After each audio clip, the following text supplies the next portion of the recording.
on NISAR applications basically. So I am Priyam Roy. I'm working in the National Remote Sensing Center in Geosciences Group as a scientist in Geohazards and Mineral Exploration Division. So we'll be in the next maybe 40-45 minutes. I'll be talking about in the previous slides or previous presentations. You have already seen about what NISAR can do, what is the potential of NISAR in various applications, and when it is planned to be launched, what is its capabilities. So I will give you a brief idea of how it is being, how it is given a focused application on implementation on various applications of geohazards pertaining to landslides, earthquakes, and other things. Yes, so I'll start off with this slide, and there's a video here. I'll just play it for some time. I can just get a flavor of the satellite. The satellite is currently in India, in our facility in Bangalore, and it is going through its final tests. So you can see this video. This is if I don't know if it will play or not.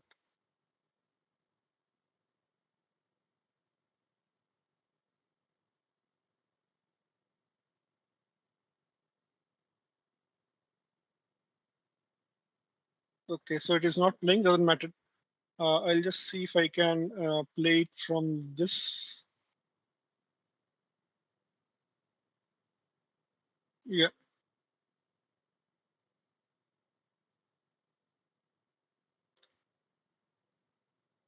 So this is an animation that NASA ISRO developed regarding the satellite launch and its deployment, and how beautiful it looks when it's getting deployed in space. Just take the flavor of the video for some time, and then we can continue on the lecture. So this is a GSLV Mark II rocket, and it is carrying the payload.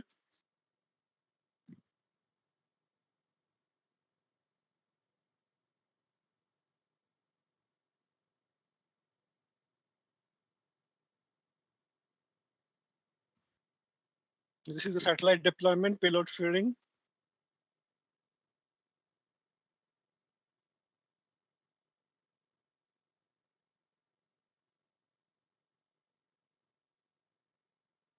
So this is the antenna deployment.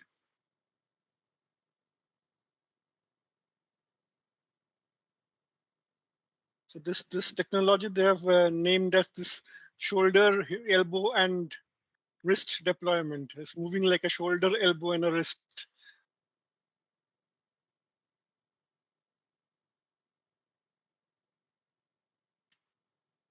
And you see, this is the main antenna which gets deployed. It's like an umbrella. It's called an unfoldable antenna, and it is huge in cross section. And because of this antenna, the state of the art technology that has been used in this antenna, that we have got we'll be having such a beautiful piece shortly.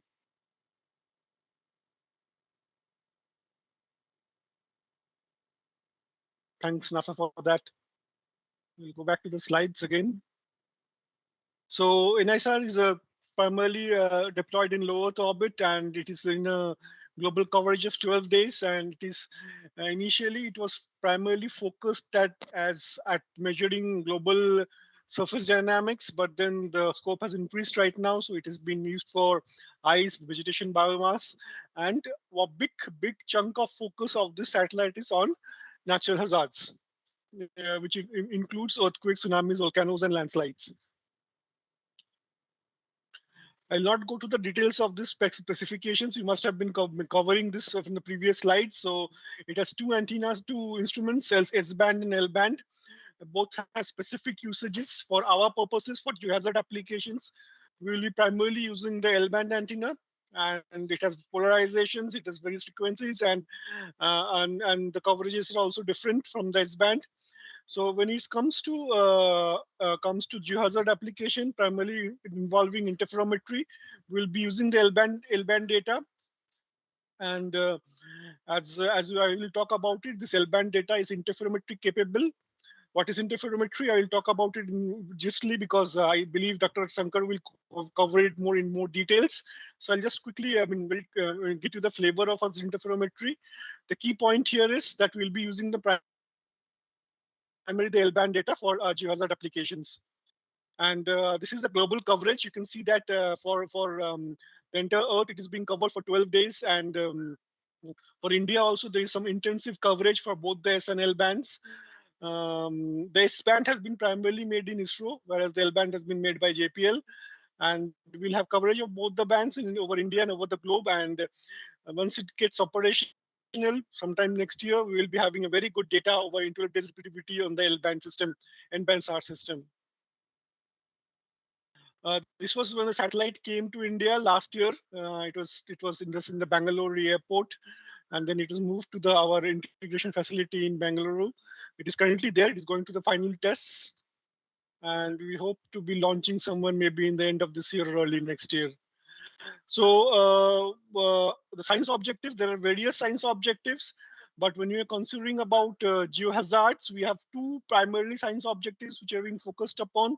One which has in the science theme, which is talking about solid earth, another in the disaster management theme, which is urgent response. So this is the two themes on which two science teams have been working on, have been developing ideas and concepts on how to best utilize the NISAR data. The solid earth part is I am in the solid earth science team. So we are primarily working on algorithms which will be will be implemented to use to extract the best possible information out of the data. When we talk about solid earth, it's pertaining to earthquakes, landslides, and land subsidence. If we go to the objectives, what we want to do from the data is from NISAR data is to measure surface deformation. When the earthquakes happen, there is movement of the earth, and there may be a subsidence or upliftment. We want to measure that by a technique called differential interferometry. Then we can invert those movements to understand the faults which causes this type of movements, and then we can also use this technique to monitor slow moving landslides. If a slope is moving in the mountainous areas of Himalayas, and it can be monitored over time using this data, we can actually categorize and measure the movement of the slope over time and see if the slope is moving fast or slow or accelerating, which can help us in characterizing the landslides. Also, we can use this differential interferometry technique to measure the land subsidence. If groundwater is being extracted from an area in a large scale, there's a possibility that there's a subsidence in that area. You have been must have been hearing about this in news channels also. And also, if there's underground mining in this region, in any region, there's a possibility of subsidence. So all these things, the co-seismic deformation, interseismic movement, the movement of landslides on slopes, the movement of ground because of subsidence and because of groundwater drafting or underground mining can be measured using this NISAR data once it becomes operational. Currently, we are doing all this work using the Sentinel, mostly using the Sentinel-1 data, which is C-band. It has its own limitations regarding its usage, but then that is the only available data in open source which you can use. Once NISAR comes in with the L-band data, we'll have better clarity and granularity on the usage of how of the data in this working in these parameters. Apart from the solid earth theme, we also have an urgent response which is focused on understanding happens. The urgent response can be from flood, earthquake, landslide, or forest fire. Obviously, forest fire we cannot deal with SAR data. Some other applications may be there, but in the NISAR domain, we are looking at doing an urgent response when in terms of flooding, or in terms when a landslide happens and we do not have optical cloud-free data. We can use the SAR amplitude data to identify the location of the landslide and the scale of the landslide. Also, there's a development of a smart tasking tool so that every time a disaster happens, primarily a flood, earthquake, or landslide happens, we can optimize the tasking of the satellite to focus on the area affected and get us the data as quickly as possible. So the urgent response team is focusing on tasking as well as immediate response to the event using the NISAR data. Whereas in the solid earth domain, we are mostly looking at long-term application of the data in terms of R&D and in terms of operational deployment of various types of applications of with respect to solid earth. So the solidar science objectives, as I said, is mainly focused on earthquake, landslide, and land subsidence. If we break up the objectives, as I said in the previous slide, we want to measure seismic deformation, ground deformation using INSAR technique. When the earthquake happens and there's a movement on the ground, we can measure this ground movement using this INSAR technique. That is one of the main applications that will be for NISAR. Then once we can identify this earthquake ruptures and ground movements, we can also quantify the source, from which source under the earth this earthquake has happened, because earthquake, as you know, is because of some underground phenomenon, some movement of the earth below the ground, which is caused by the faults, which is under the ground. And then we can also understand the causative factor of the earthquake by inverting the movement that is seen on the ground. Then, as I said, MT-INSAR, multi-temporal interferometry, which measures long-term movement, can be deployed to understand landslide kinematics, slow-moving landslides, and by understanding this landslide kinematics, we can actually understand when a possible area of the slope can fail, and we can use that technology for early warning. Then the last objective is landslide land subsidence. It can be because of groundwater overdraft or mining related effects or just in the ground. Sometimes when the groundwater is being extracted in a large scale, there may be subsidence in the ground. And also if there's a mining and there's a effect of mining which is visible on the ground, there can be subsidence, both of which can be measured using the interferometric technique. So very quickly, without going into too much details, just quick understanding of what is this INSAR technique or what is the MT-INSAR technique. The radar signal has two components, the amplitude component and the phase component. The amplitude component is basically what gives us the idea about how the ground is. Suppose if the vegetation is there or a mountain is there or a ridge is there, it all appears differently in the amplitude, just like optical imagery. On the other hand, the phase part is more or less the incomprehensible part of the data, but what it gives us the idea about is anything that has changed over time. So suppose there is a earthquake and we have a data before the earthquake and after the earthquake. Because of the movement of the ground, either upliftment or subsidence, there will be a change in phase of the data. So before the earthquake and after the earthquake, there are two data being taken, two images being taken. The phase of the data will change, and the phase of the data will change exactly in the proportion of how much the upliftment or the subsidence has happened. This phase change can be quantified to understand how much the ground has moved prior once the earthquake has happened. So this is what we were trying to understand using INSAR. We're trying to understand the phase change of the data, and through the phase change, we can identify exactly on the ground how much movement has happened towards the satellite or away from the satellite.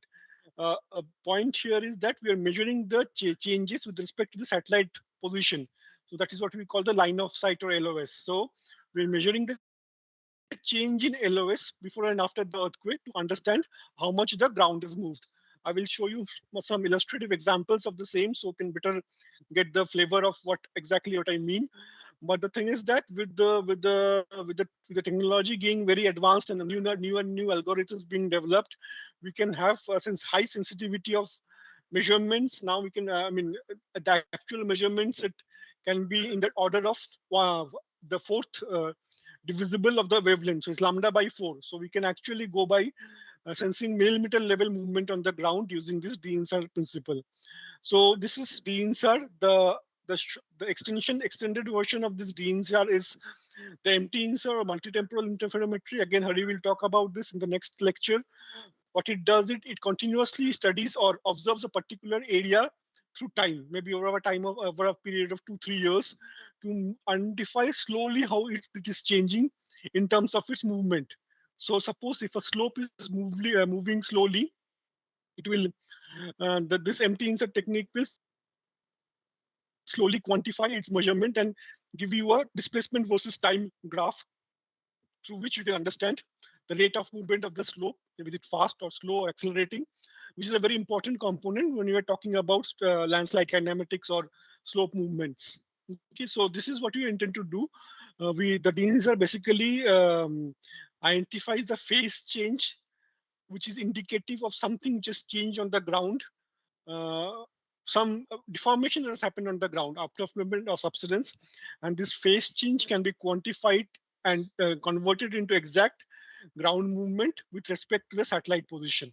So that's the fundamental idea. Yeah, so if you see the global earthquake cycle and how it happens, uh, generally we have this no strain situation.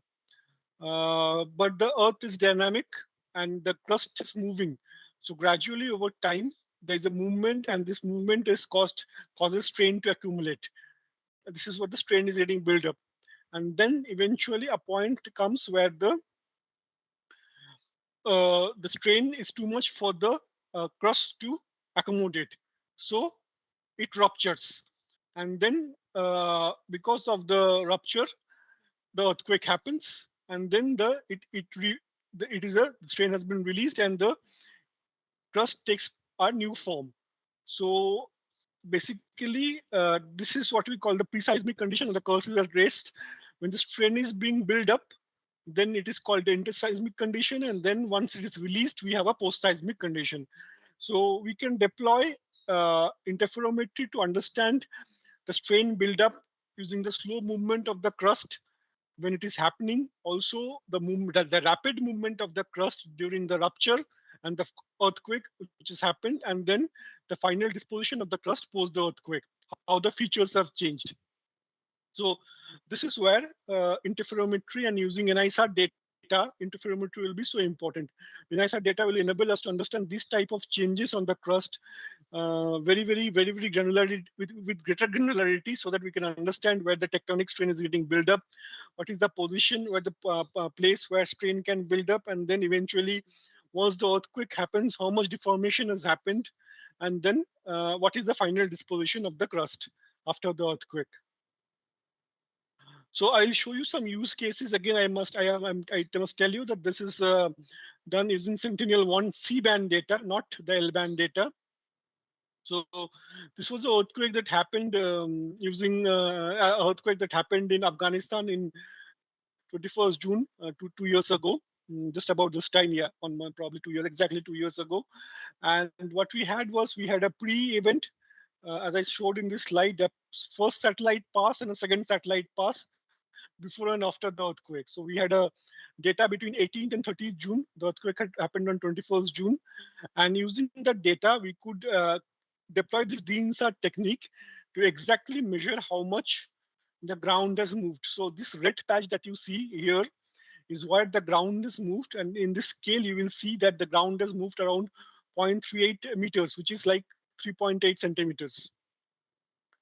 So that is the amount of movement that is, sorry, 38 centimeters. So this is the amount of movement that is being quantified. So this is what we can understand from the interferometric technique, that exactly how much is the ground is moved. So when we process the data, you get this type of diagrams, what we call the interferogram. And this concordant lines that you see is basically what we say as interferometric fringes. If there are no movement, there will be no fringes. But if there's a movement caused by the earthquake, we'll always see this type of fringes coming in.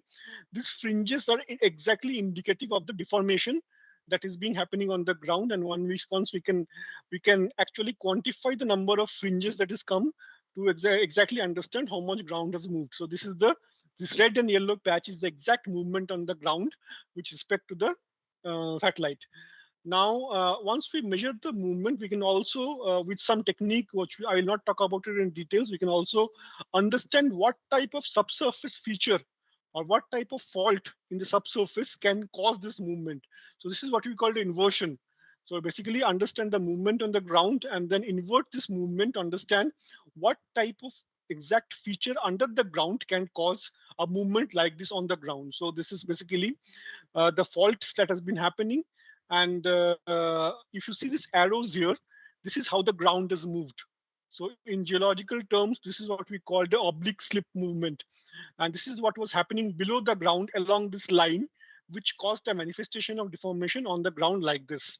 So this is not, so this is the two-step process. First, to understand what has happened on the ground after pre and post earthquake, and then understand what has happened below the ground, which has caused this movement. This is one case from Afghanistan, and this is the type of work that we intend to do using the Sentinel, the NISAR data once it is deployed. This is last year's Morocco earthquake, a big earthquake that happened along the Morocco's. This is the what we call the High Atlas Mountains, and the epicenter was here. And the country of Morocco is straddled by a number of faults. And again, we deployed interferometric technique to exactly understand the movement on the ground. And we did it with two techniques, and we could see this type of fringes coming in. As compared to the previous example, these fringes are not clear, as much clear as the previous example. The reason being that you will understand in the next lecture that there is a term called coherence. It is a measurement of how much the ground conditions is similar pre and post the earthquake. So if it is changing, then we'll have a loss of signal of the earthquake, of the interferometry, and which will give us some sort of a some hindrance to the measurements. But still, in this case also, because mostly the area was good in terms of coherence, we could measure the deformation on the ground. So this brown patch here is that deformation that has happened on the ground. And if you see the sharp change between the brown and the blue patch is where the exact fault line was along which the movement happened. So again, with two methods we did it, and you could see that very clearly. There's a big patch, brown patch, where the ground high means here the upliftment. So satellite yellow is decreased. So this is where the land has moved up. The elevation has changed and the land has moved up. So this is for the Morocco earthquake. Again, we could see very clearly how the ground has changed pre and post the earthquake.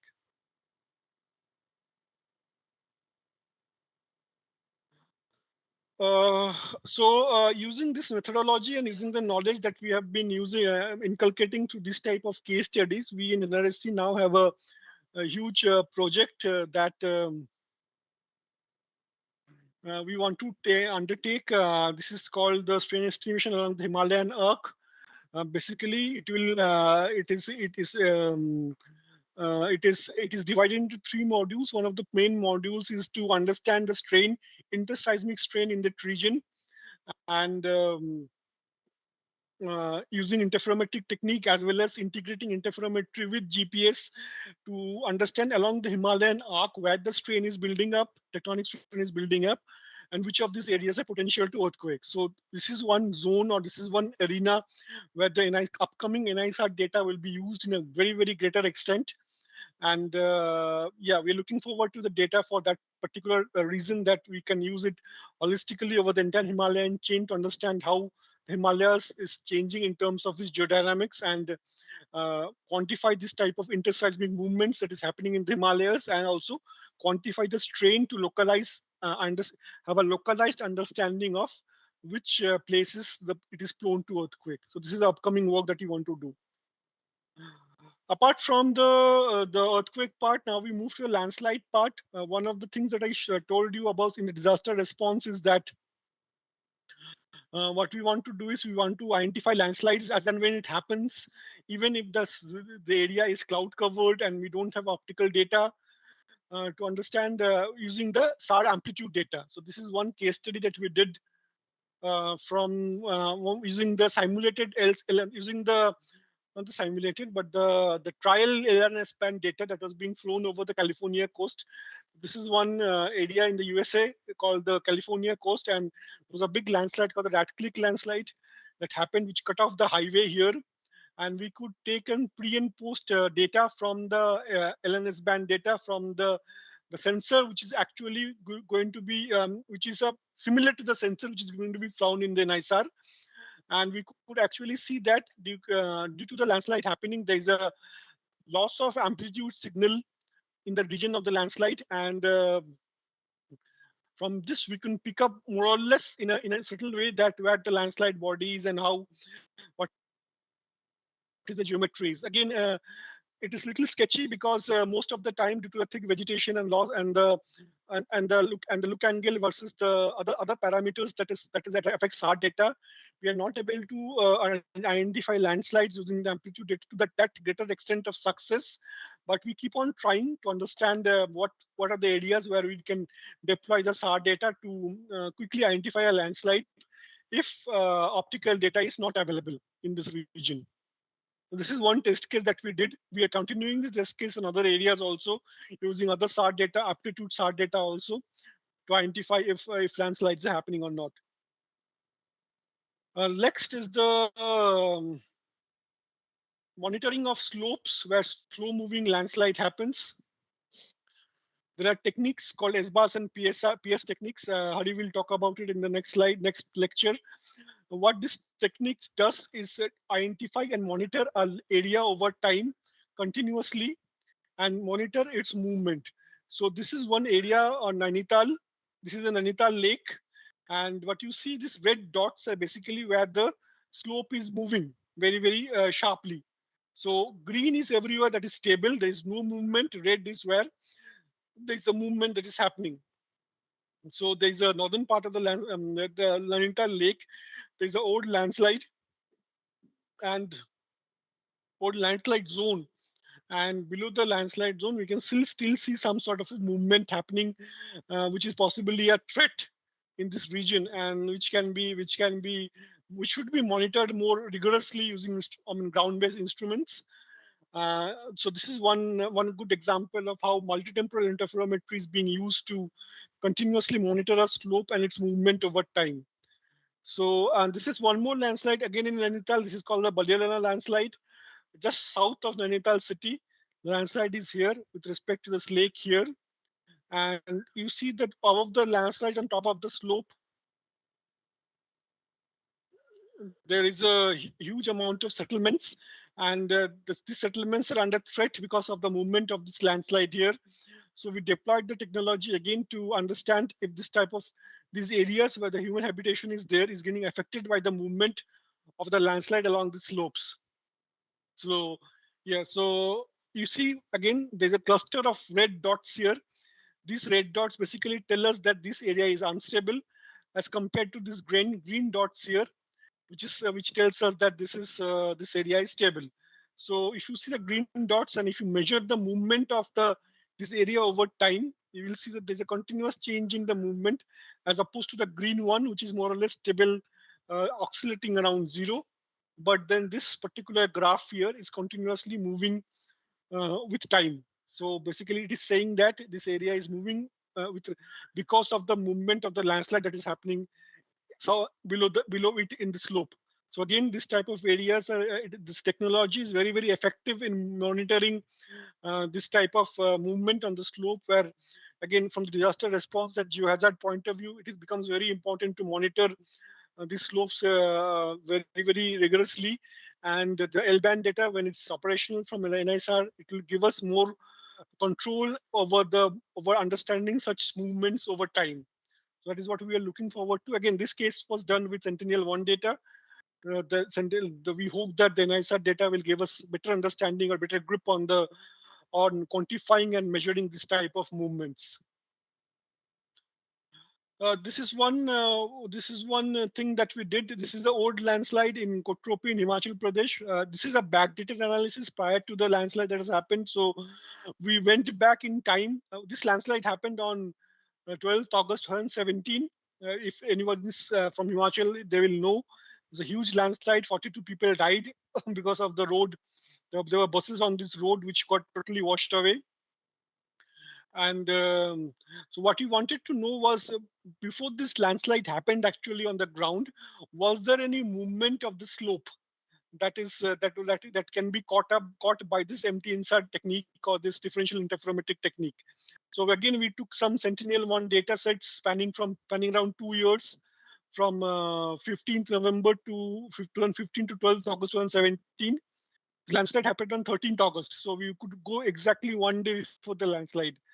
And we could see that if you see that the displacement versus time observation days, we could actually measure the movement over time. And see, there was an initial phase where there was no movement. All the points were around zero, but after some time, the movement happened. Maybe around by the end of for the first year of the observation, by the end of the first monsoon period, we could see some movement happening, and the slope started to move continuously. And then just before the landslide happened, there was a rapid movement of the slope, what we call the final acceleration phase, eventually which caused it to fail. So yeah, so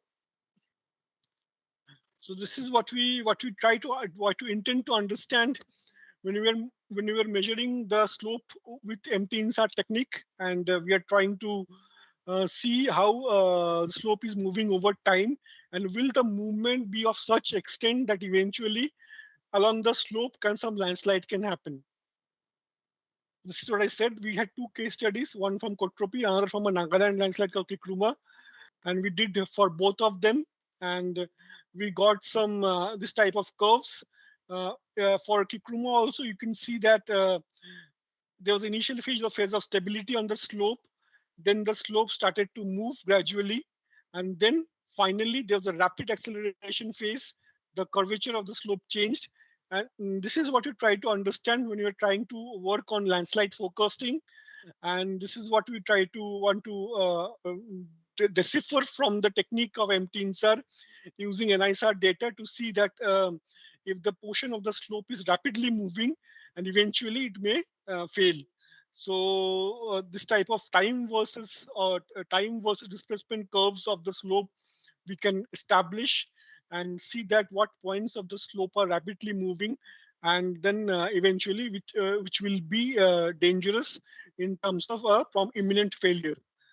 And then there are mathematical techniques. I will not go into details about this, but there are mathematical techniques which can use this type of data sets to actually give a time window of in which the landslide failure may happen. So for both of these cases, we could characterize the time window in which the landslide happened, and in our test cases, both of these landslides happened within the time window. Again, this is very important in terms of landslide forecasting, so in which we can mathematically extrapolate the knowledge of the slope movement, which we get from the empty InSAR technique of SAR data. And then using this technique and the mathematical formulation, we can give a time window in which there's a possibility of the slope failing. And you can understand that this type of information will be so important in landslide forecasting, and eventually when the technique is robust and more tested, this can actually lead in saving lives on the ground. So this is the things that we're looking forward to when we're talking about having the NISAR data, having its regular coverage over a particular area, and then using it for long-term prediction or long-term analysis of slope movement. So as I said that we could predict a time window between 26th July and 2nd August, and the actual date happened. They happened on 29 July. Again, for Kotropi, the time window was even less. We could give a prediction between 13th and 14th August, and the landslide happened on 13th August. Again, I said, this is a backdated analysis. We could not do it previous to the landslide, but this technology can be used to give this type of forecasting, where we can actually predict a time window in which landslide may happen. I am not saying that it will happen definitely, but it may happen. Natural things are always controlled by a more chaotic phenomenon, which is not in the grip of totally in the grip of mathematics or formulation. But then, even if it is a false alarm, also, it out of 10 false alarms, if there is a one correct true alarm, and if it leads to saving lives on the ground, it is very useful. So this type of formulation and mathematical treatment can be done to understand slow-moving landslides and eventually predicting day of failure, to give a time window of failure as a safe forecasting zone. Okay, apart from this type of the other one that is said, this is one example of the recent incident that happened. Not recent, it happened last year. That happened in Joshimath. It was all over the news that the Joshimath town is there's a lot of cracks developing, and there's a lot of ground movement happening on the slopes that is on which the Joshimath town is being it is situated. And then we could again, we deploy this technique for over Joshima town and exactly pick up the area along which the movement is happening using the InSAR technique. So there was a rapid movement along sometime in the last week of December 2022, the early week of 2023 January. So we could have a data which is encompassing both these dates, and then using the InSAR technique, we could actually monitor or delineate the area where the subsidences happened. This is one example using ground deformation. Again, Delhi. Delhi, there is a huge amount of, this is because the cosmopolitan setup of Delhi and the thick population density. There is huge amount of water extraction happening in the region, and because of this water extraction, there is possibility that there's the area there may be areas of subsidence in the region. It is being seen in all metros in India, basically because of the huge amount of water extraction.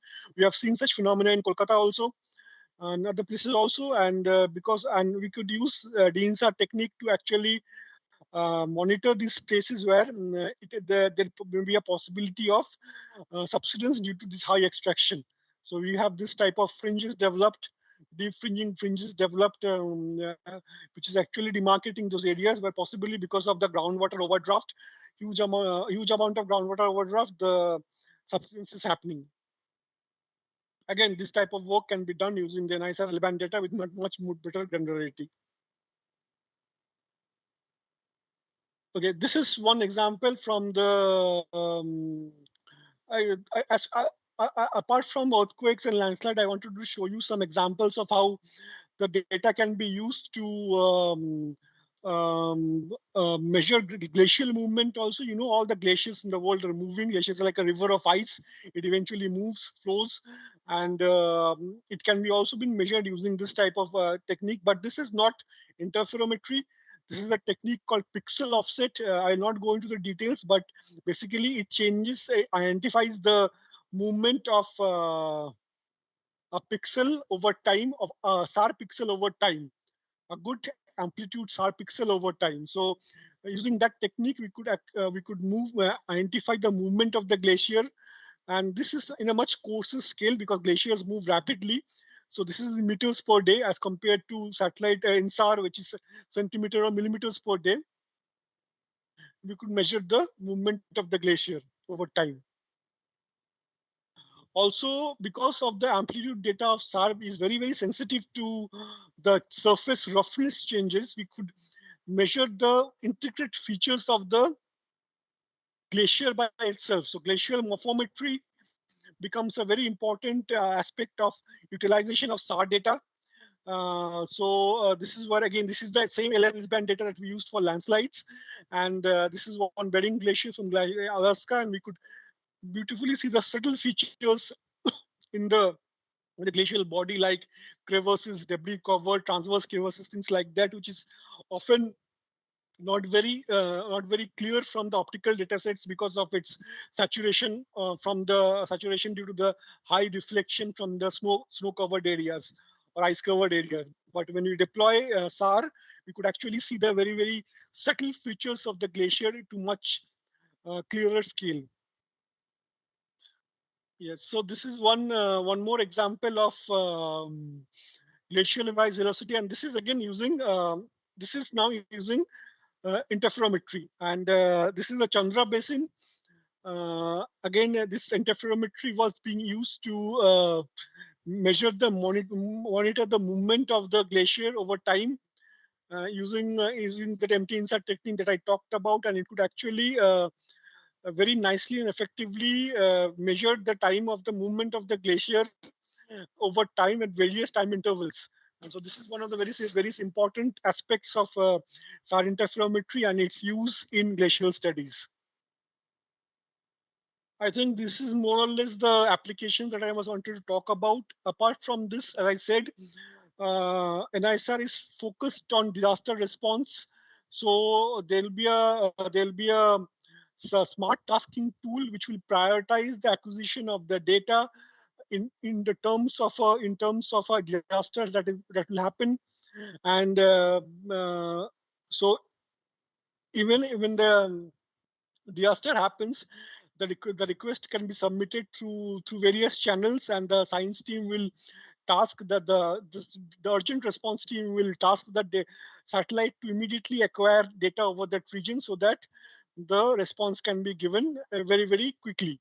So as compared to the normal estimates of time of days, the urgent response will be given in a very quickly in a few hours time. So there'll be automated chain in which the request can be submitted through a channel, and the location of the disaster can be given, and then it can be the response can be given very quickly, and the data acquisition can be done very quickly. So there's a tool being developed both from ISRO and from the NASA side, which will basically take in the request of the user and then quickly task the satellite to acquire data from the satellite itself by tasking it to focus on the region where the disaster has happened, and quickly get the data out so that the emergency response can be done very quickly. So this is the smart tasking tool of the emergency response that is being also being implemented once the NISAR data comes into operation. Yeah, I think this is the last slide. Yeah, so we're hoping that the satellite will be launched soon, and there will be no further delays as per the present timeline. And once it is deployed, it will be a beautiful instrument that will be from space, and we could really observe the dynamism of our Earth in very critical details in a very regular intervals to see how it is changing, and to actually observe, sustain, and mitigate the problems that we are having on the Earth regarding again the various geological disasters or various other aspects also. So this is the last slide. Thank you very much. And if you have some questions, we can have. I have I think 10 minutes to take some questions.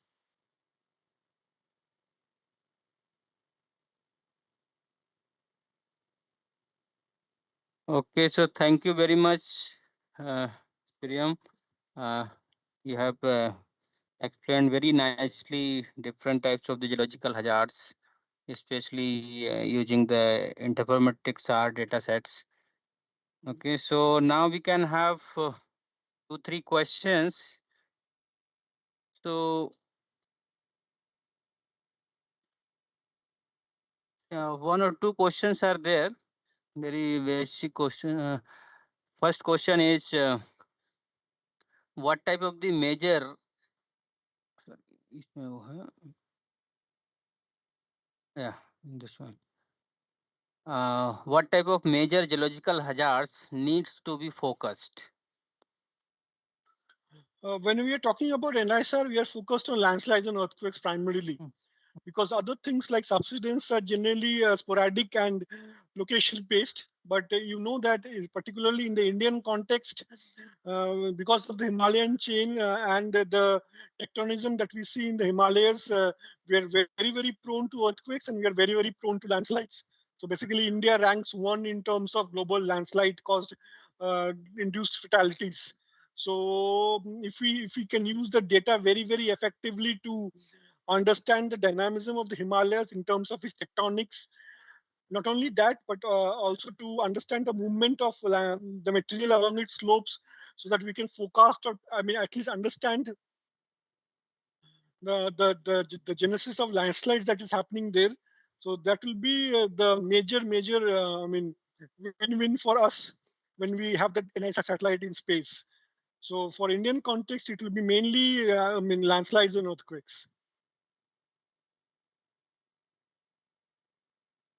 Okay, so the next question is how can we prevent geological hazards? We cannot prevent, but we can. There is no way of preventing a landslide I mean, landslide prevention. If you talk about geomechanical techniques like slope stability or something like that, that's a different domain altogether. But so basically, if you know that if there's a slope which is unstable, we can enforce it by certain techniques, certain civil engineering techniques, which falls into the general domain or general bracket of prevention. But then landslides are bound to happen because of the inherent instability of the Indian continent, because of the presence of the Himalayas, and also earthquakes are bound to happen. There is no foolproof prediction mechanism of earthquakes till date. But then, if we can at least understand the areas which are prone to earthquake or landslides by understanding the change on the ground that is happening slowly over time, at least we could delineate the zones which are more vulnerable to landslides and earthquakes, so that at least in those areas, if there is a human population living, we can warn them or we can resettle them somewhere else. So that is the key thing, that is a key thing in terms of disaster mitigation and preparedness that we are looking forward to in terms of the Indian context primarily, especially in the Himalayan region. So if in the Himalayan region we could actually pinpoint a zone where there is a tectonic strain building up, so that we could warn of a potential earthquake. We may not be able to predict it, but we can also always warn for this zone being having a high potential of an earthquake.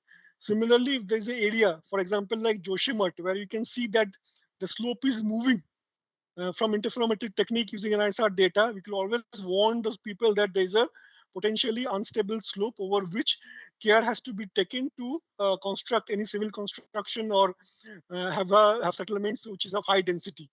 This is a thing that we're looking forward to. Okay, so the last question is how NISAR is effective compared to the other satellites? This is a more of a core technical question. As I said that the NISAR SAR satellite is working in LNS band as compared to the previous, the commonly worked satellite, which is Sentinel-1, which is C-band. Both these bands have its own pros and cons. C-band may be effective in some applications, not effective in some cases. And then as compared to C-band, L-band is better in some cases and not better in other cases. But then we have seen from our experience that when we are talking about L-band, the ground penetration is slightly more than C-band, and in some cases the coherence maintenance is also high. So we see that when it comes to ground information, especially in terms of deformation monitoring, uh, generically L-band gives a better performance than C-band. So that is why L-band, that is why we focused on L-band for this, because Sentinel-1 C-band is already there, and we have seen that L-band data has given us better promising results in terms of ground deformation, both in terms of its frequency range, in terms of its sensitivity to movement, in terms of its coherence maintenance, things like that. So that is why the NISA satellite becomes special, because of its L-band interferometric capability. Okay, so thank you very much, Dr. Priyam. So now this comes to the end of this lectures. Now the next lecture will start from 4 o'clock. So we can have 5 to 10 minutes break. So thank you, Priyam. Thank you, Sari. Thank you very much. Okay. Yeah, you can give more details about interferometry in your lecture. Yeah, sure. Yeah. Thank. Okay. Thank you. Okay, thank you.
Okay, so good afternoon, everyone.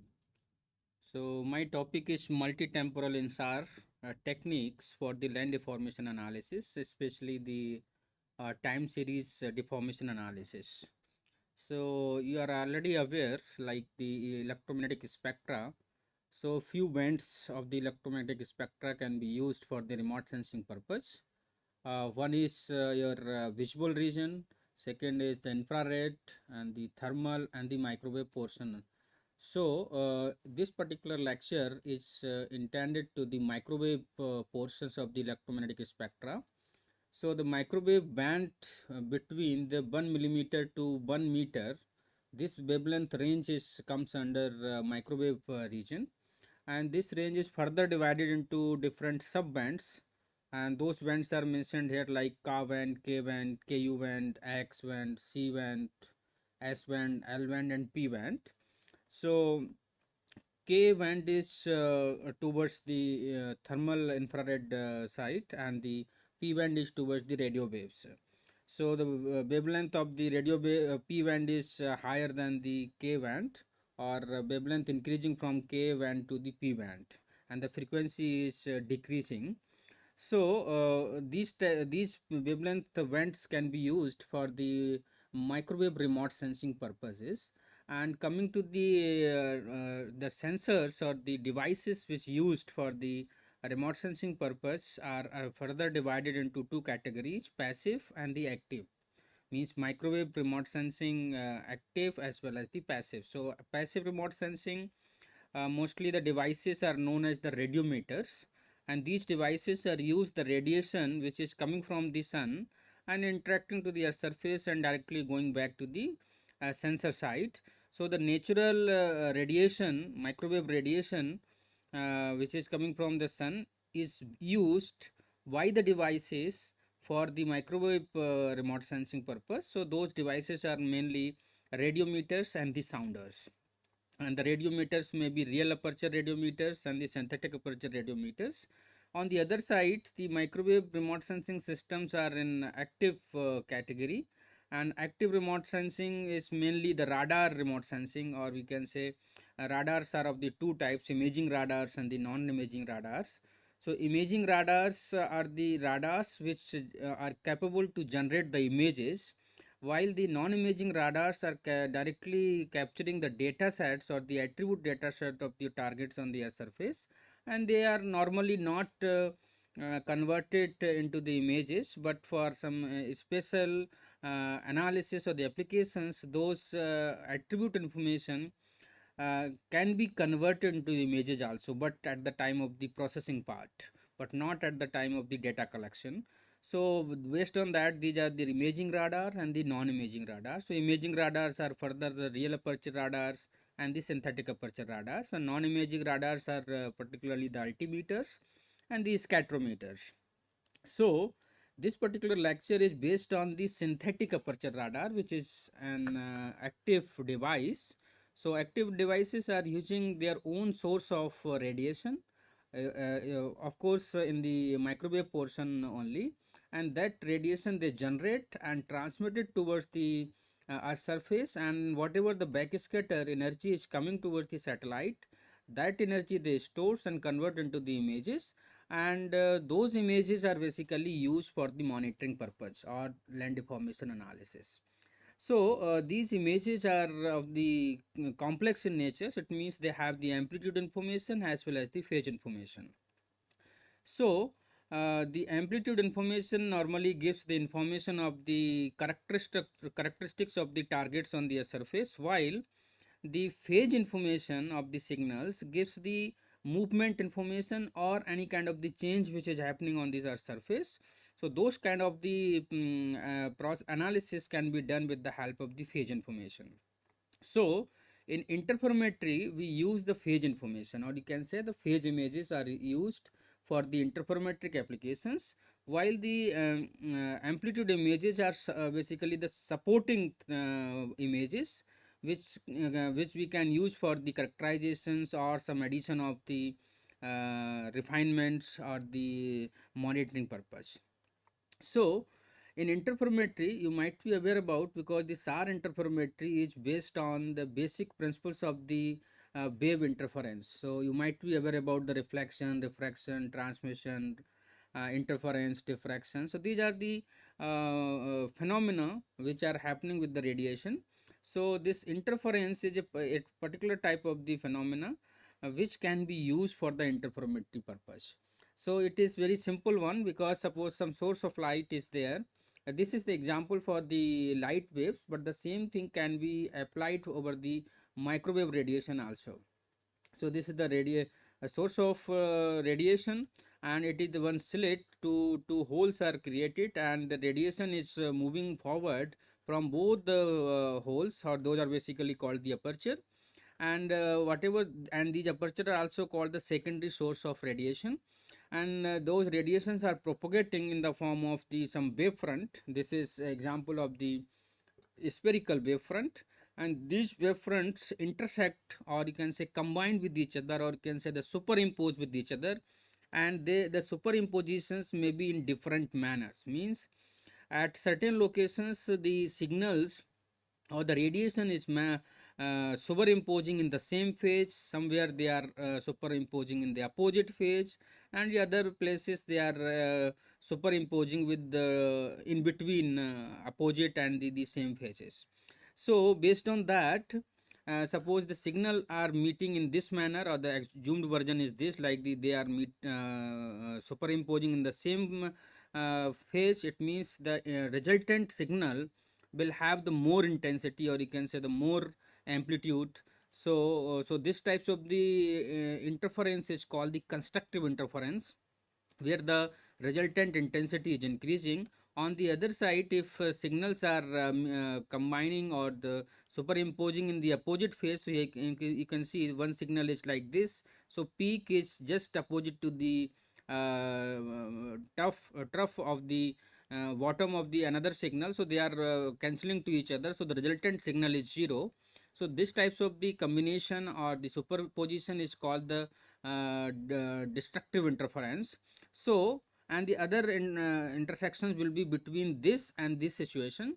So if we put one screen on the wall, or we observe the pattern of these intensities on the screen. So here you can say, here in this particular situation we will get the maximum energy, and in corresponding to this situation or destructive interference, the minimum energy is received, or you can say the zero energy is received.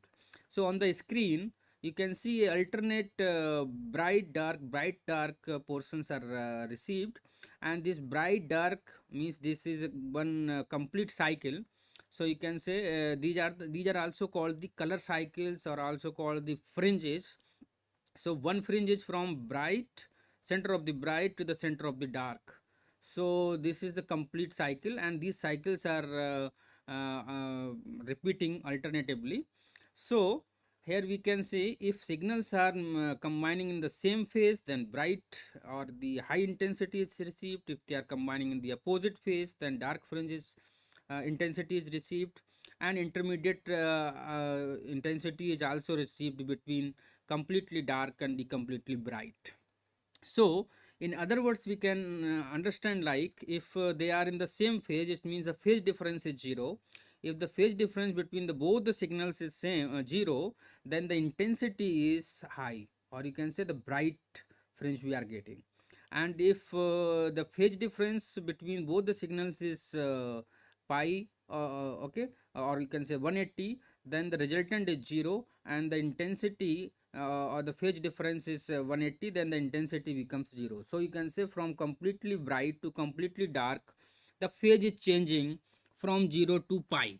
So one side you can say pi, another side you can say minus pi. So phase is changing from minus pi to plus pi, and the complete phase from minus pi to plus pi, so the dead difference is 2 pi. So you can say the phase is changing between 0 to 2 pi. So because of this phase change, or you can say when the signals are combining with each other, then they are meeting with each other, and the phase difference is created between 0 and 2 pi. And because of this phase change, a pattern is received on the screen, and with the help of these patterns we can analyze certain phenomena or certain changes on the earth surface very easily, because this phase difference, this basically this pattern is because of the phase difference, and phase difference is somehow related with the path difference, like phase difference equal to 2 pi upon lambda into path difference. It means if you have the phase difference between the two signals, then that phase difference can be converted into path difference between the different positions of the targets on the surface. So that path difference is nothing but the movement of the target on the surface, and that movement may be of any kind. Like if subsidence is happening, land subsidence, it means that is also a kind of movement, or you can say kind of path difference. Or upliftment is there, that is also a kind of movement. On other side it may be landslide. So landslide is also the mass or the targets on the earth surface are moving.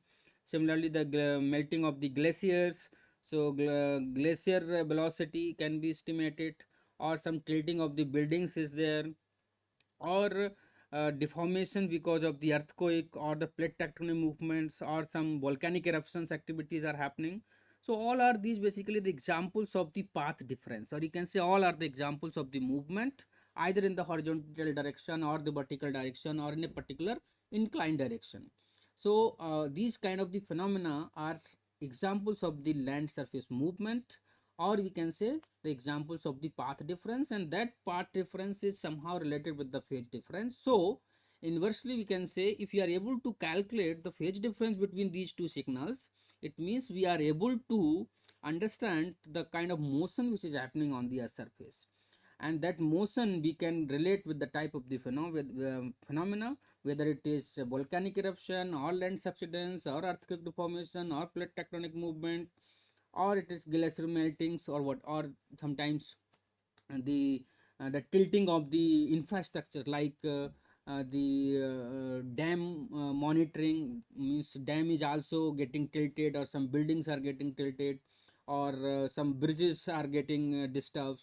So any kind of the deformation is there, and here I can tell you, because this phase difference is between 0 to 2 pi, means maximum phase difference can be 2 pi, but in the reality it comes let us say pi by 10, pi by 20, something like that. So pi by 10 or pi by 20 is very small quantity. So if you calculate the path difference from that relationship, like phase difference equal to 2 pi upon lambda into path difference, so phase difference is already, let us say, pi by 10, and lambda is the wavelength of the microwave portion, maybe few centimeters. So the path difference which you are going to calculate, that will also come of the order of few centimeters or few millimeters. So you can say the motion which is happening on the surface, which is very slow in nature, so those types of the motions can be easily depict in terms of interferometry, or with the help of the phase differences of these two signals. Okay, so this is another example. So just by considering the radar interferometry, suppose these are the two satellite positions, satellite position 1, satellite position 2, and from these two different positions the images were acquired, and these types of the pattern will be received on the earth surface. So here you can say the phase difference is varying from 0 to pi, then 0 pi, 0 pi. This is in terms of magnitude. So these types of the patterns you can just imagine on the earth surface, means on the earth surface you will get the fringes. In these examples, these fringes were shown on the screen, but the same fringes you can visualize on the earth surface, because the phase difference is already happening between the two images, or you can say two signals acquired by the satellite from two different positions, and both are these SAR images. So these types of the patterns or the fringes you will get on the earth surface.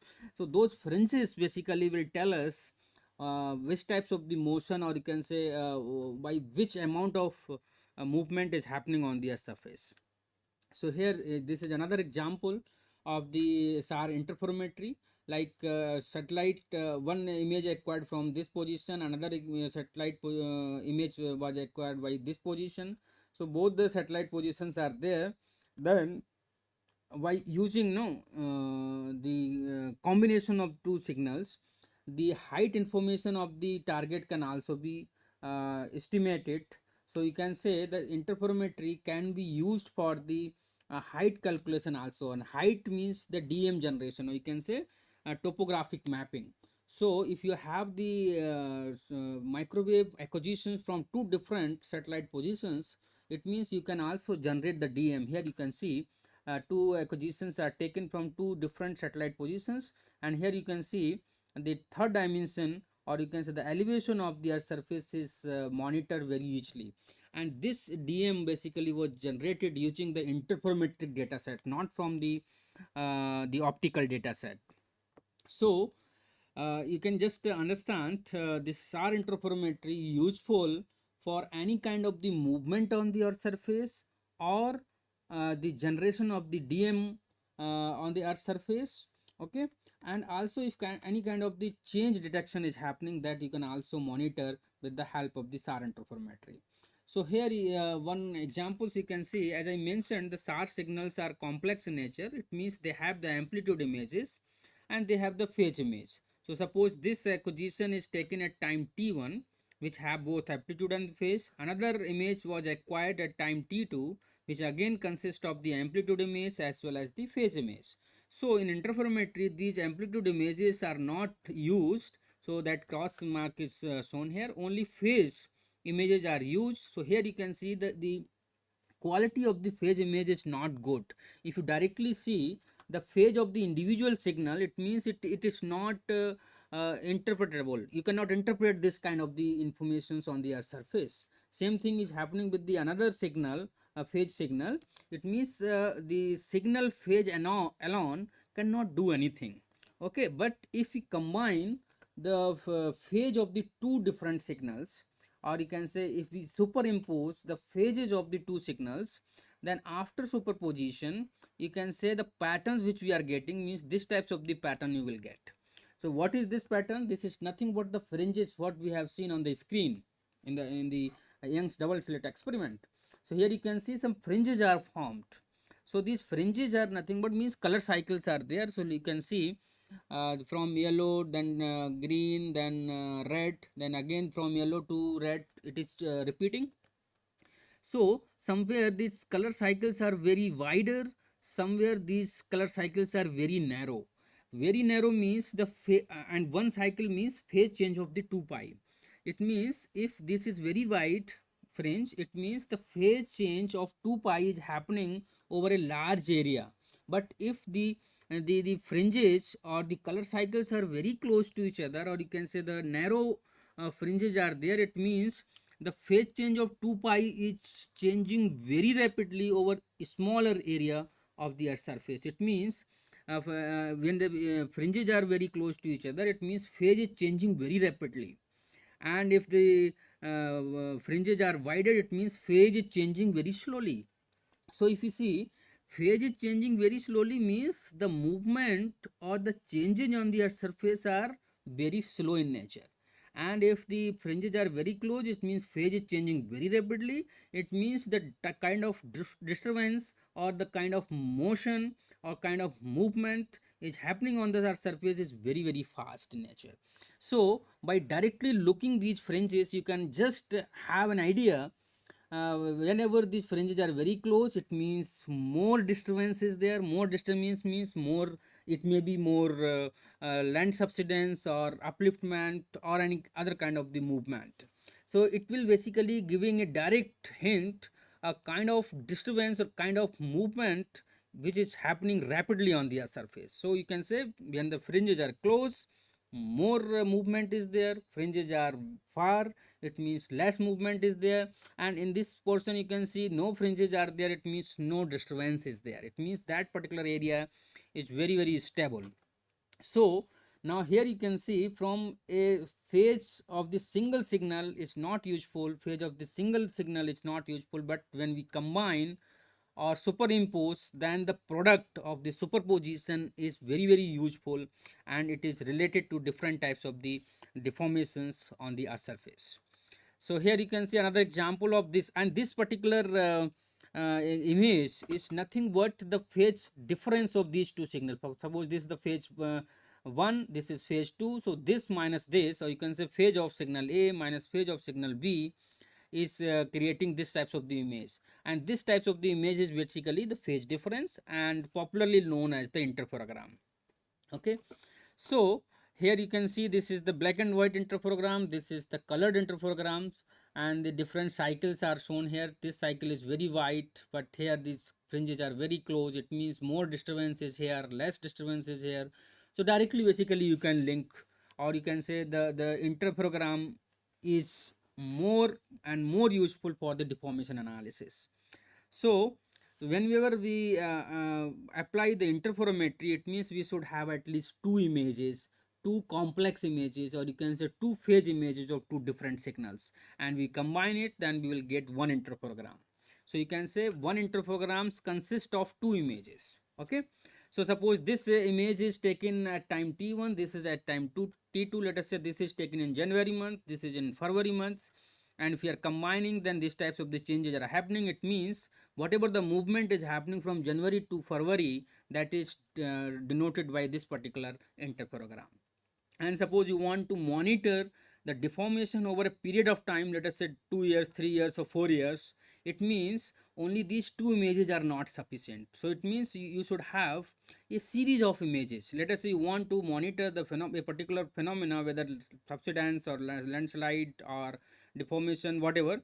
So between 2018 to 2024, it means every year you should have the data set into, and not only the every year, the frequency of the data set should be more and more. Suppose if you talk about the Sentinel-1 data, so after every 12 days it is giving one image.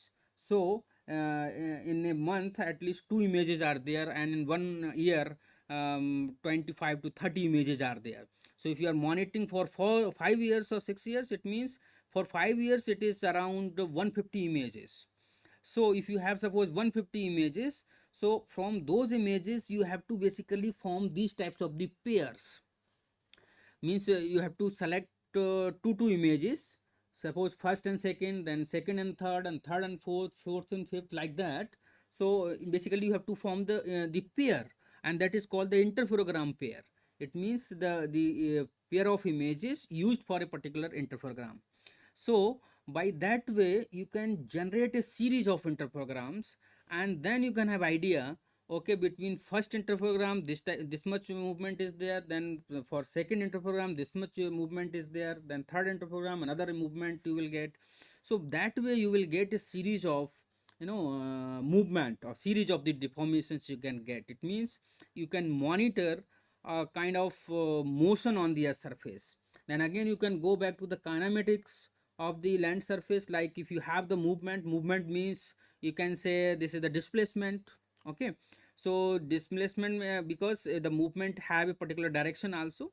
So if you have the displacement, it means, and the series of displacements you have, so from the series of displacements you can calculate the velocity, and then from velocity then again you have the series of velocity. It means from 2018 to 2024 you have the velocity. Okay, then from velocity you can calculate the acceleration. So over a particular land area, from this interferometry applications you can calculate the displacement, then velocity, and then acceleration. So these three parameters, means displacement, velocity, and acceleration, gives you the knowledge of the kinematics of that particular region, and that kinematics you can use for different applications or to analyze different aspects of a particular disaster, whether it is subsidence or landslide or glacier melting or volcanic eruptions or earthquake or dam tilting. Okay, so different types of the phenomena can be analyzed very accurately, because the type of displacement which is you are monitoring using this, that the accuracy of displacement is few centimeter or few millimeter, and it means that these results are very precise. So precise results you are getting, and those results you are getting in a time series. So for monitoring purpose it is very useful. So now coming to the temporal multi-temporal InSAR techniques. Suppose any kind of deformation you are targeting, so number of techniques are there apart from the differential SAR interferometry.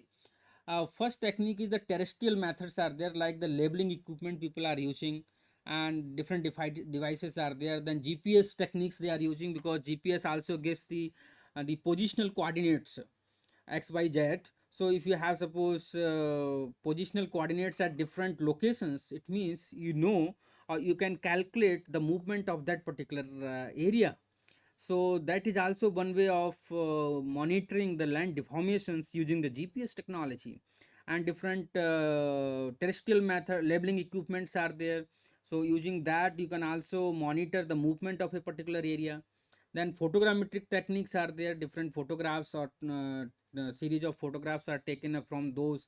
You can monitor the type of the movement or type of the deformations on the surface. Then laser scanning is another technique. Then differential SAR interferometry technique, which is in this particular lecture. And then microgravity methods are there.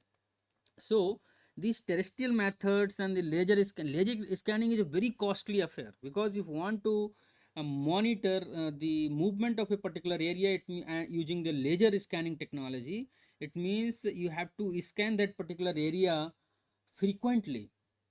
Suppose you are targeting an entire city or entire state, it means the scanning of that particular state using lasers, it is very costly affair. The cost of scanning will be very high. Then for monitoring purpose, you have to scan after certain interval. So suppose in 1 year you are scanning, let us say 10 times or 12 times, or every month you are scanning, it means the cost of this particular method will be very huge. And also the amount of data which you are acquiring, the size of data is also very huge. And that data, if you are processing in the computer system, then another complexity comes into the picture. It means you should have very high performance computers also. So that way the laser scanning technique is very costly. And same thing is for the photogrammetry, because the accuracy of the photogrammetric applications are there, but again it is time consuming. And if you doing with the terrestrial methods, then terrestrial methods we are acquiring only the point data or point information. So that point information is also very costly, because one way is you are observing only at certain points, not the continuous information you are not targeting.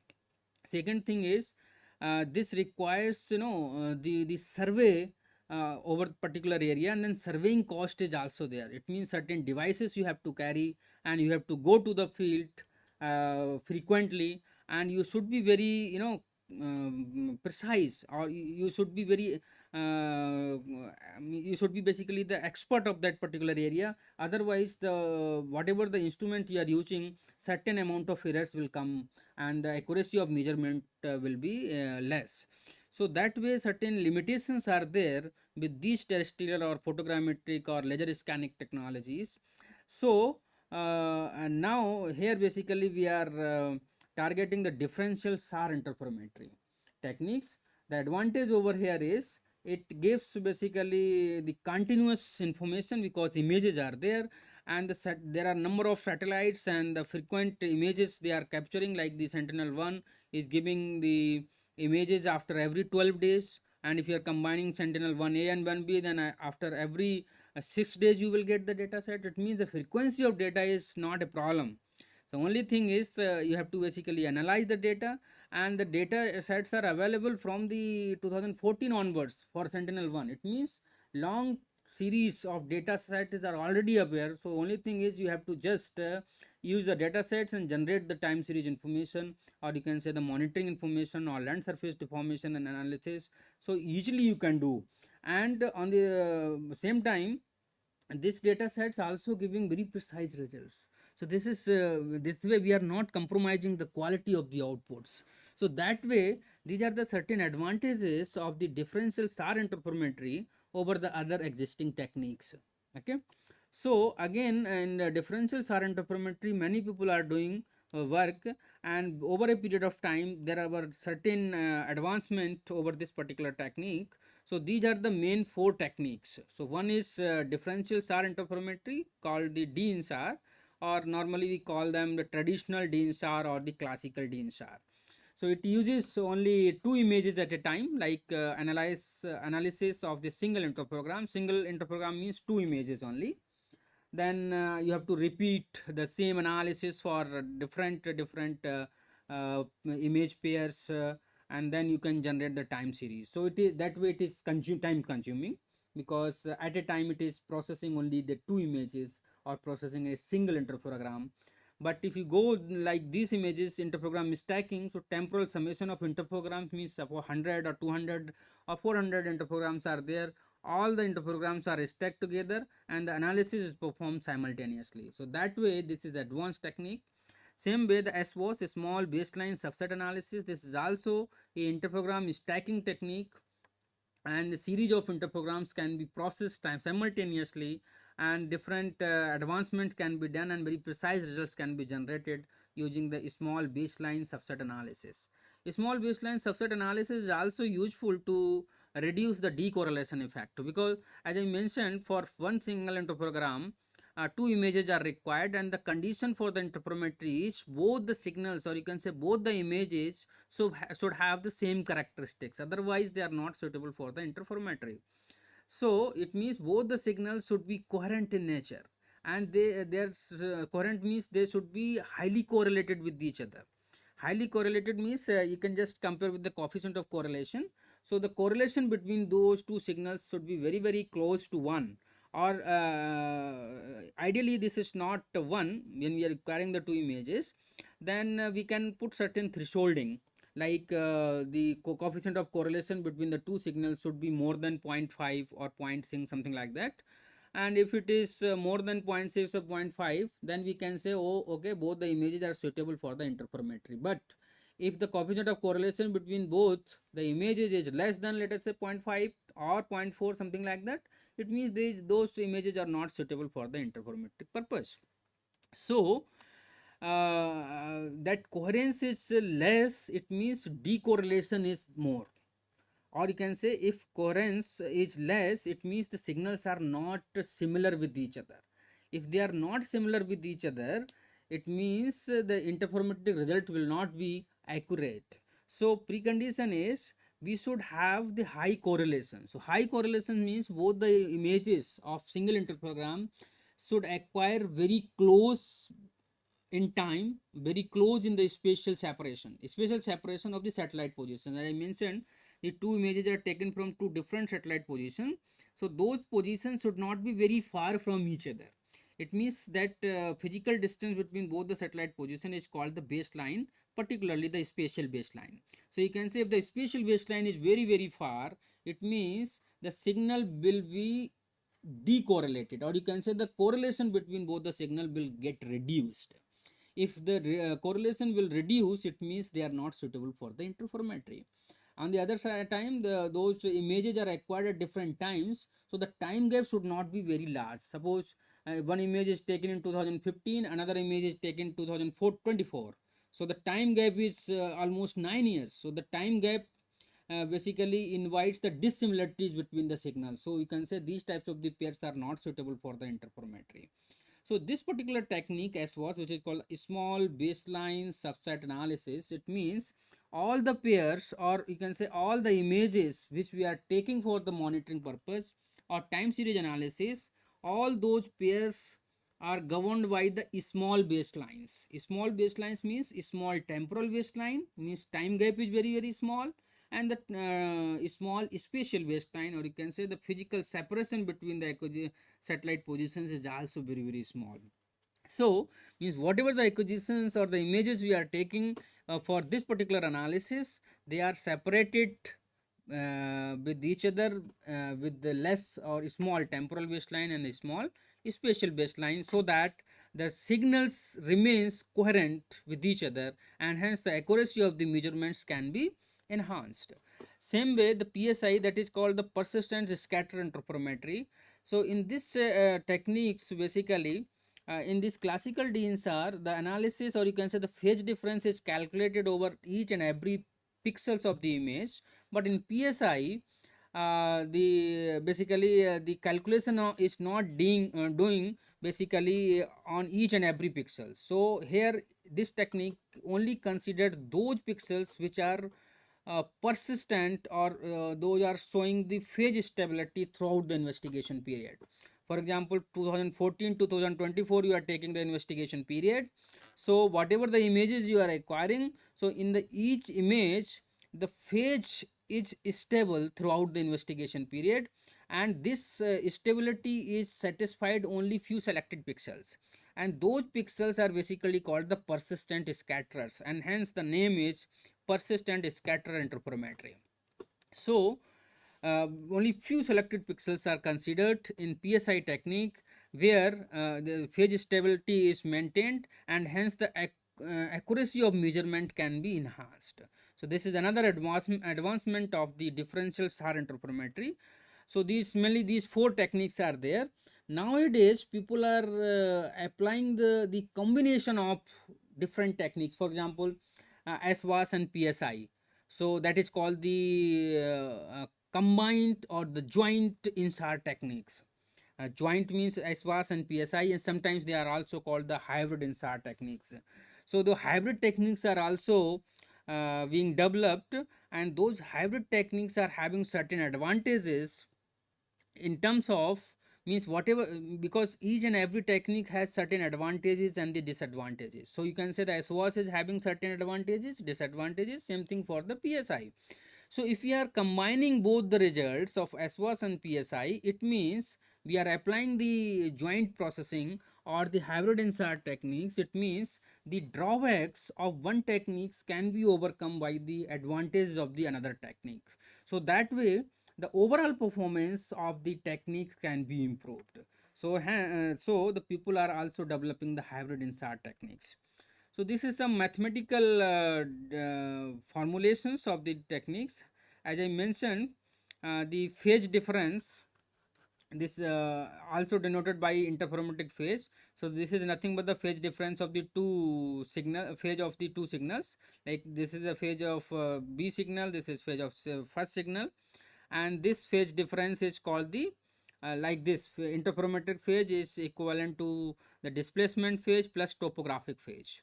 So if topographic phase is subtracted from the interferometric phase, then it is called the differential SAR interferometric, like interferometric phase minus topographic phase equal to differential interferometric phase. Normally it is equivalent to the displacement phase. So this displacement phase is nothing but the deformation phase, and this deformation phase can be converted into 4 pi upon lambda into displacement, which is happening from P to P dash. Suppose this target is P, and after some time it had moved to another location P dash, and the satellite acquisitions are taken from two different positions at different times, covering especially after this motion. Suppose initially the target was at P, acquisition was taken from A, and then target has moved to another position, and then that the image is taken from satellite position B. So these two signals were acquired, and the phases were the phi B and phi A. So those subtraction was done, and that is nothing but the interferometric phase. So that interferometric phase was converted into displacement. So from P to P dash displacement can be calculated.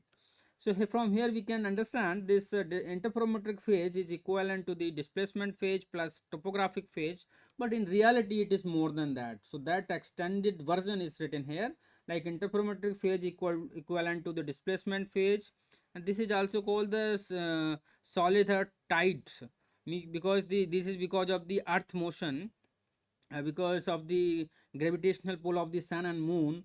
The earth surface is also getting pulled towards the sun and moon, and because of that certain movement is happening on the earth surface. So the because equivalent to that motion, the phase difference is called the SET, and this is topographic phase. This is the flat earth phase, because earth is flat, is not perfectly flat. So this is curvature phase. So because of the earth curvature, some phase difference is created. Means this interferometric phase is nothing but the phase difference of two signals. So that phase difference is the contribution of these number of factors, and this is the atmospheric phase, this is the orbital phase, and this is the decorrelation noise, and this is the 2 pi n. This is because of the unwrapping wrapped nature of the phase. So the contribution of the many terms. So if you are interested in the deformation, it means you are interested in the displacement phase. So basically you have to extract this particular information or this particular phase contribution only. It means you have to remove other contributions, and all other contributions can be removed one by one. So that is basically the part of the interferometric processing chain. So this is the detailed version of those phases because of which these phases are generated, so that I have already explained.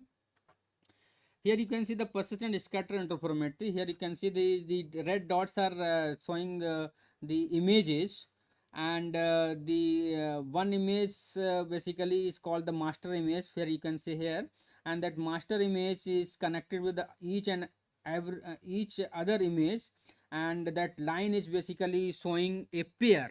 So that line is connected with the two dots. One dot is this, another dot is this one. It means these two dots are the images, and this is the image pair, or you can say this line is corresponding to one interferogram. So all images are governed by this dates, or you can say the temporal baseline, and this is perpendicular baseline, that is basically the spatial baseline.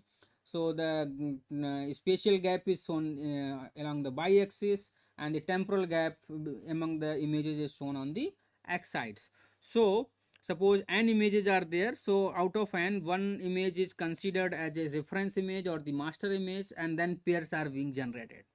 So this way, suppose 100 images are there, so 99 pairs can be generated, and those 99 pairs of images, or you can say 99 interferograms, can be generated over a period of time. So the displacement can be generated from this state to this state. So you can say the series of displacement can be calculated eachly with the help of the persistent scatter interferometry, and in this interferometry only selected pixels are basically considered, and those are called the PS points. And if you are further relaxing the distribution, or you can say the coherence criteria, coherence thresholding, then another points can also be invited. Those are called the distributed scatterers. So this way we can say, suppose these are different images, and a particular pixel is responding very good in all the images, it means that point can be considered as a PS point. Another technique is small baseline subset analysis. So this is here you can see this side is the temporal baseline, this side is the perpendicular or spatial baseline. So now the pairs between the images are generated like in this particular manner. So you can say the temporal and the perpendicular baselines are very small in each and every combination. So here you can say this is the pair between this and this image, so temporal base gap and the perpendicular gap is small. Same thing is for other pairs, but this is not maintained in case of the PSI. Here you can say this is the master image, and this is slab image. So from here to here the temporal gap is very large. It means temporal gap is very large, so temporal dissimilarity between these two images is there. It means the temporal decorrelation cannot be handled in case of the PSI analysis. So this types of the discrepancy, or you can say this is the basically the drawback or the disadvantage of the PSI technique. So this drawback was handled in case of the SWAS. So you can say that much gap is not there anyway in any of the combination in this particular configuration. So this particular thing is called the interferogram network, and this configuration is basically called the star network, because one is reference image, others are connected. So this is just like a star.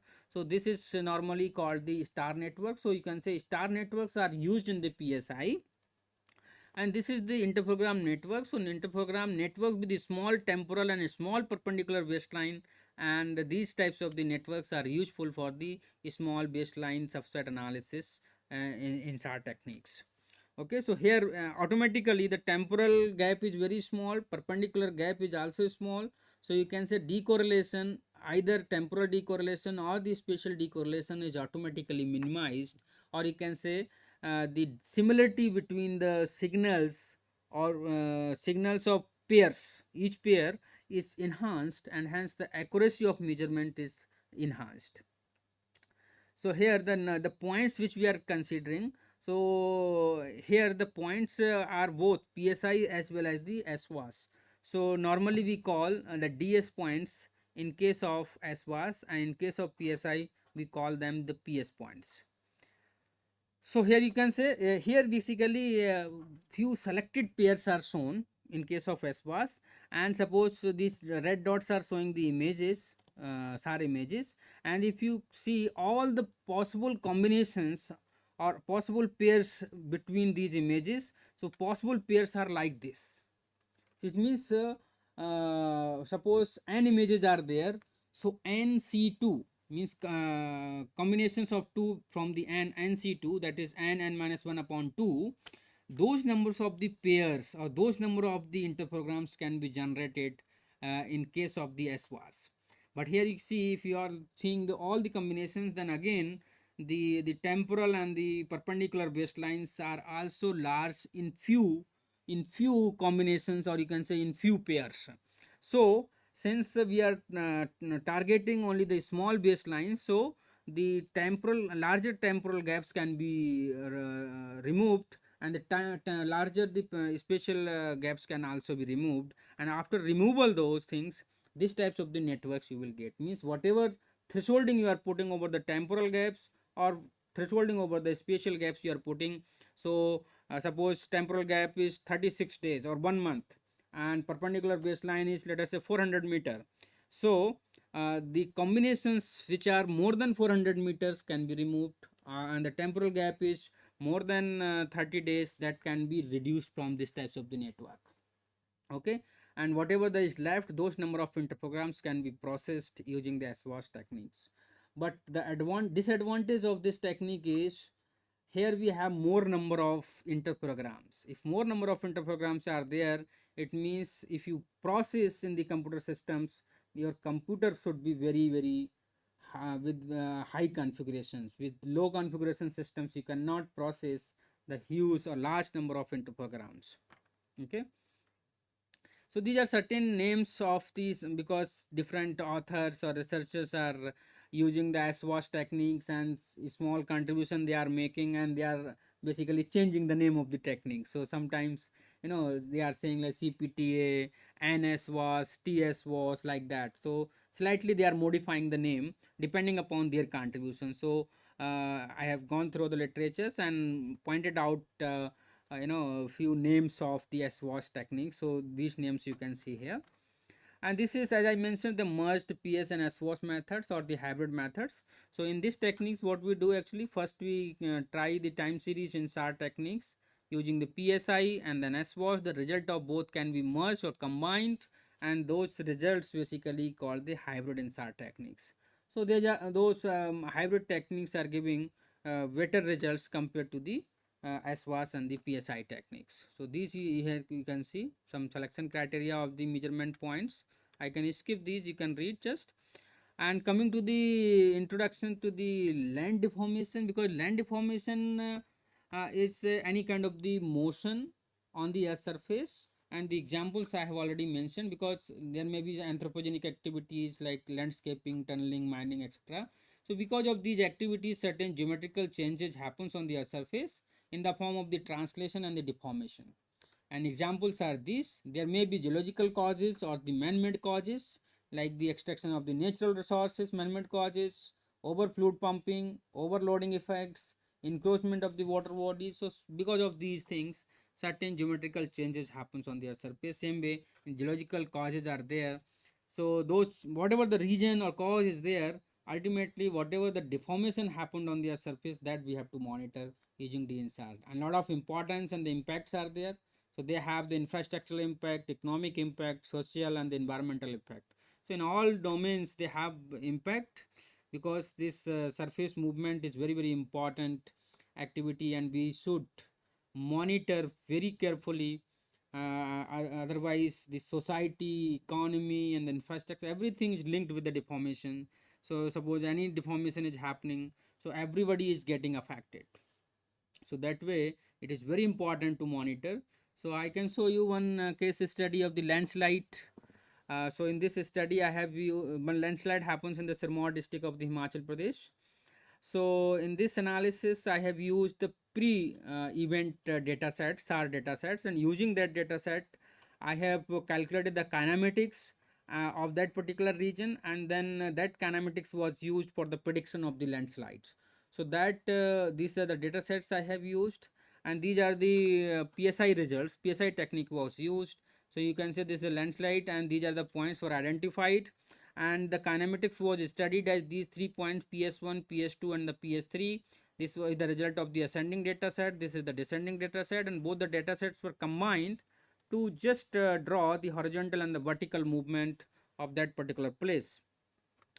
And these two methods, inverse velocity method and modified inverse velocity method, these two methods were also explained by Priyam. So you have already seen this expression. So this is basically this inverse velocity method is the graphical method. So that basically whenever we draw the graph between the time and the inverse velocity, so this inverse velocity, wherever it will intersect the time axis, so that intersection point is nothing but the time of landslide slope failure, or you can say landslide prediction. So these two methods were used. Here you can see this side I have taken the time, this side cumulative displacement. So initially the displacement was 0, and then suddenly it was increased, and then time of onset of acceleration was calculated, and this types of the formula was used, and time of failure was calculated. So the time window was calculated using both the methods, inverse velocity method at all 3 points. So these days were identified. So time windows of 6 days and 4 days was identified, and that event was matching with the actual failure of the landslide. So that was done using ascending as well as the descending data set. Another study I have carried out over the Chamoli districts, Josimat town, that was also very big event last year, January 2023. So in this I have used these types of the photographs. You can imagine, okay, these types of the deformation had happened, like you know, amount of gap or the deformation, and some muddy water was also observed at certain locations, and that water was coming from some unknown sources. So SWOS technique was used. Around 424 interprograms were analyzed. So this is the network for the interprograms. Here you can see. So data was taken from the May 2019 to April 2023. So total 424 interprograms were analyzed. So certain corrections were made. As I mentioned, the interferometric phase is the contribution of different things like displacement phase, solid earth tide, atmospheric phase, flat earth, noise, and the orbital phase, so topographic phase and so on. So those corrections were made, and these are basically images, successive images after corrections, and this is the final map I got actually. So over the Josimat area, Josimat is divided into 9 wards. So ward wise analysis was carried out. So here you can see the red areas are more sensitive, or the movement was observed more on these red areas. So you can say at few wards like the Gandhi Nagar, Marwadi, and the Sunil Central Sunil Ward, Singhdar and Manohar Bags, here these more displacement was observed, and that area then further that this map is showing the velocity, and this is the acceleration. So you can see this is the displacement, this is velocity, and this is the acceleration. So the standard deviation, corresponding standard deviations were also calculated. So standard deviation in case of acceleration and displacements are also very less. It means the calculation which we have done is more accurate. So here you can see the acceleration is also highlighting over the small areas, because this is the second order derivative. So it again shows the instability, as this particular site is still there. Means at the end of the April 2023, these types of the instability was also observed in the Josimat area, and you can say these are the more susceptible region, and these are more riskier in future. And these results were compared with the coast data set, so both are matching more or less correctly. So the accuracy assessment was done in terms of NSC, R square, RMSE, and MAE, and values are very good. So this way you can understand basically in this technique we have in this lecture we have studied different techniques, whether terrestrial or photogrammetric or the laser scanning, and then differential SAR interferometry like classical InSAR, temporal stacking, SWAS, PSI, and certain results I have explained you. Okay, so now if you have any questions, so I can take 2-3 questions.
Okay, so there is no question, and so this ends the workshop.